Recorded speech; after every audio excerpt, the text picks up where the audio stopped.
עוגות מיוחדות. נתחיל מהעוגת רד ולווט. אופח. איך זה נראה? לחיים. טעים. וואו.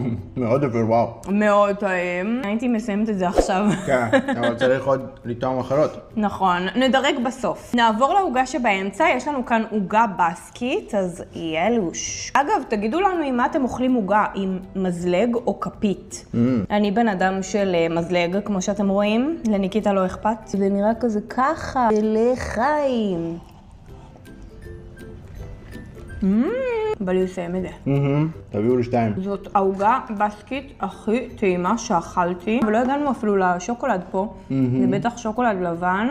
תעדכן איך זה. שוקולד לבן טעים. בוא נעבור לעוגת שוקולד. זה כמו העוגה הטרנדית עכשיו, לא? זה לא נחשב? כן, זה קצת